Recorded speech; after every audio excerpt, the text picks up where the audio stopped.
What is up, my friends? So today we are taking a look at a brand new plugin from Joey Sturgis Tones called Howard Benson Vocals. I have been given a review copy to check it out early, which is really awesome. This is an all-in-one vocal mixing plugin made in collaboration with Howard Benson, obviously. This guy is known for his work with bands like My Chemical Romance, 3 Days Grace, amongst many others. It is one plugin that contains a compressor, saturator, equalizer, a multiplier effect, a widener effect, delay, reverb, and then finally an output module. So you can mix your entire vocal track in one plugin, which is really nifty. This is actually the plugin I used on my latest cover, Toss a Coin to Your Witcher, which was recorded through an SM7B inside of an Isovox booth through my Steinberg UR-RT4 interface with the Rupert Neve transformers engaged. So there were some saturation on the way in. So yeah, let's take a look at the plugin and see how I did it on the song. So before we pull out the plugin, let's take a listen to the raw vocal track from the song. He wiped out your past, got kicked in his chest. He's a friend of humanity, so give him a rest. So right off the bat, I think it sounds pretty decent. I also use a software compressor before I start mixing, since I don't own a hardware one. So I am using the Slate Digital FG Stress on top. So let's take a listen with that one on. He wiped out your past, got kicked in his chest. So that's our starting point right there. Now let's pull out the plugin. So let's just start with the first module, the vocals, which is the compressor and input. Let's turn that on. So first you need to set the input level that goes into the plugin. Now they made a really easy way of doing this. You just shift double click the input knob and you need to play the vocal track. There you go, now they set a proper input level for you, which is really cool. It's a really quick way of doing it. So below the input we have the compressor knob. Now there are no settings for ratio, for attack release or anything like that. So this compressor sounds the way it is. Luckily it sounds really, really good. So let's just crank it up to approximately where I had it on the song. He wiped out your past, got kicked in his chest. He's a friend of humanity, so give him a rest. That's approximately where I had it, and I like to have a lot of compression on, so up to 10-12 gain reduction on the compressor I usually use. And below that we have the gain makeup button, and there's also an auto makeup button. But I'm not going to use that, I'm actually going to turn it a little bit down to give you a little bit more headroom for the rest. He wiped out your past. So that sounds really intense and I like it. Below that there is also a grit button. This button is really awesome. It adds like some slight distortion to your track, but not like in an excessive effect way.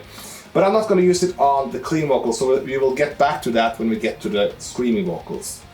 So next is the equalizer. This is also a pretty simple one. It has the treble, middle and bass.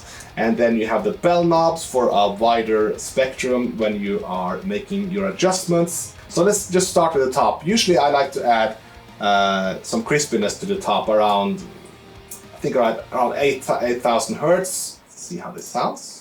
He wiped out your past, got kicked in his chest. He's a friend of humanity, so give him a rest. So then for the next middle band, I think I'm going to remove some of the low mids around 200 hertz. Yeah, that's where it's at. Just turn that. He wiped out your past, got kicked in his chest. He's a friend of humanity, so give him a rest. So it sounds good right about there. And I'm going to actually turn up the freak. Oh, this is on the same spot. So around 144 hertz, I'm going to give it a little bit boost again. He wiped out your past, got kicked in his chest. He's a friend. Just add a little bit of low and push there. So on the bottom we got a button for pre-compressor, which basically means you can equalize before you compress. I'm not going to turn that on. Then you have a high pass filter, which I always recommend using on vocals, as you don't need sub bass on your vocals, usually. Unless you have a really deep voice. So it doesn't say where it cuts, but Past. sounds like it cuts from around 80 hertz or something like that. It doesn't take away excessive much, which is really good. Then you also have a lo-fi button for that cool ass radio effect. Out your past, got kicked in his chest. That's fucking awesome. I like that. You can also make it with a parametric EQ any way you like, but it's nice to have the option right there, you know? So next up is the multiplier. Now this one I don't use myself in this song. Because basically what it is, it's like a fattener. So to make up, like let's say you didn't dub your vocals and you wanted to sound even fuller, you can use the multiplier to kind of fatten up the vocal. But I have already dubbed my tracks, so I'm not using it, but let's just turn it on and check it out how it sounds. In his chest, he's a friend of humanity, so give him a rest. He wiped out your past, got kicked in his chest, he's a friend. And I think that sounds pretty damn awesome. But again, like I have dubbed my track and I liked how it sounded the way it was, so I'm not gonna engage it, but it's a really handy tool to have. Definitely. Alright, that's all I'm gonna do with the main track. Now let's pull up the dub track. I have copied what I just did over to the dub track. The only difference is that I'm gonna turn on the widener to make, the vocals sound broader and not just all in the middle. I like to do this on the dub track because I like to keep the main vocal track in the center, close and personal without too much effects on it. And then I use the dub track, which is lower in the mix, to kind of widen the sound out a little bit. So let's just crank up the range to 100. And then let's see how it sounds. He wiped out your past, got kicked in his chest. He's a friend of humanity, so give him a rest. That sounds really cool. So now you can hear that easily, that it spreads out to both sides. And I'm also going to engage the mono low end button. Now this makes so that instead of spreading the bass frequencies together with the rest of the vocal out to the sides, it puts them all in the center so that there's not too much mud everywhere in the mix. He wiped out your past, got kicked in his chest. And I think that sounds a lot better, especially together with the rest. Now this is all I do for the main vocal processing. So let's listen to the both main track and the dub track together. He wiped out your past, got kicked in his chest. He's a friend of humanity, so give him a rest. I think that sounds very full and very powerful now. So let's just also, just for the hell of it, turn off the widener and then you can hear how it sounds without. He wiped out your past, got kicked in his chest. As you can hear it easily, now it sounds a lot more boring when it's all pushed in the center. And you turn it on again. He wiped out your past, got kicked in his chest. Sounds a lot fuller immediately. So that's all I do on the main vocal tracks. Now I send these two tracks to a group track. This way I have them under the same roof, so if I need to do, say, a volume adjustment, I can just do it on this one channel. Likewise, if I need to do some equalizing, I can just do it on the group track and not on both. So I will show you real quick what I have. This right here is the group track. Now as you can see, I have some stuff here before Howard Benson vocals again. So let me just show you real quick what that is. First is an equalizer to get rid of some nasty frequencies and tame certain others. Very minor adjustments really. And then you have a multi-band compressor. This is to keep the low end in check, because sometimes when I sing really heavily, the bass frequencies really pop out. And then I have a de-esser to tame the S and T sounds. And then I activate another instance of Howard Benson vocals. So now I can do my final polish and then add delay and reverb to my tracks. So I remember this also from the mixing process, that I had some extra EQ on there. I have actually the settings set, 3+ gain, the bell knob, and on 10K approximately to give it a little bit more air. Now it's time to add delay. I usually always use some delay on my vocals, usually very subtle. So let's turn on the echo module. This is also a very simple one. You have the amount knob for how much delay you want, and then you have a mono stereo switch. So the stereo one is kind of a ping pong delay that goes from left to right, and then you have the mono, which is straight in the middle. Let's just quickly check those out. Stereo. He wiped out your past, got kicked in his... As you can hear, that's the ping pong one, and let's turn on the mono. He wiped out your past, got kicked in his chest. Usually I always use the ping pong delay that's, on the main vocals, because I feel like a mono delay doesn't really add too much. Ping pong delay adds a lot more width to the vocals. So let's turn that on.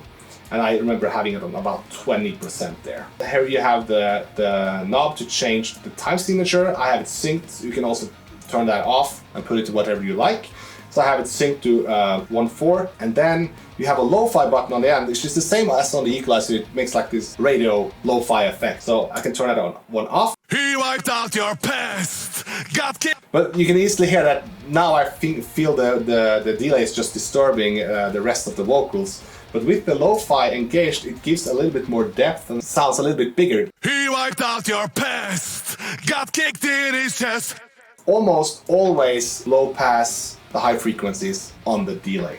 Alright, so let's jump to the next module, the space module. This is the reverb. I have it set here to the settings that I used on the song. So let's just turn it on and see how it sounds. He wiped out your past, got kicked in his chest. I think this reverb sounds incredibly nice, especially on, heavy vocals like this. It really blends well into the mix. So let me just crank up the amount for you guys so you can hear how it sounds. He wiped out your past, got kicked in his chest. He's a friend of humanity, so give him a rest. So this has probably turned into one of my favorite reverbs to use at the moment. And it's crazy, like I have all these other cool reverbs with tons of options, but still, this one is just like perfectly optimized for my usage. Anyways, let's jump to the last module, the output module. Now, there's no real big magic to this one. It's basically the final step of the FX chain where you control the gain out from the plugin. So it has a sweet spot meter like before, which is really handy. You can easily place your eyes on it and see if it's too loud or not. So let's just take a listen. He wiped out your past. So you can see it pushing the yellow there and it's not peaking onto the red. So this sounds absolutely fine the way it is. Below that, I'm gonna engage the limit button. This is just like a safety net in case it peaks. That's it, that's all the vocals mixed. Now, let's turn off everything we just did, listen to the raw track, and then we engage everything. He wiped out your past, got kicked in his chest. He wiped out your past, got kicked in his chest. He's the... So before we end the review, let's take a look at one of the features we skipped earlier, and that is the grit button on the vocal module. Now let's go here to one of my growls in this song. There's not too many of them. This one is dubbed and panned to the left and right, but I'm going to center it now. As you can see here, I have the grit turned up. But let's just turn that off and listen to this scream line. The friend of humanity! And now we're going to crank this grit button up. The friend of humanity! The friend of humanity! As you can hear, it adds some really awesome distortion to the vocal without exaggerating it. And I find this so incredibly handy on screams, and there's a lot of screaming vocals out there that exaggerate the use of distortion on their vocals. It really adds more aggressiveness to the screams. Alright, so there we have it. In conclusion, I would say that Howard Benson Vocals is without a doubt a really powerful tool to mix vocals in, like I just showed you. And there's tons of advantages of having everything set in one plugin like this. You save processor power for one, and it's easy on the eyes and easy to work with. And even if you don't like that, you can just, turn off the modules that you don't want to use and add your own stuff in between, kind of like I did with the group track right here. But I definitely have fallen in love with how it sounds. I love how the compressor sounds, the saturation sounds awesome, and not to mention that grit button, the slight tube distortion you can get, and the effects like the multiplier and widener are just magnificent. And then you have, of course, the delay and the reverb, which really surprised me, because usually with reverbs that I can't adjust myself, I get a little bit cranky because I'm kind of picky about it, but this one just falls right into place and sounds awesome right off the bat. Howard Benson Vocals releases on the 16th of January, and right now they have a pre-order offer, so if you buy it right now you will get it cheaper than when it's released. I will leave links in the description below. So until next time guys, I will see you later.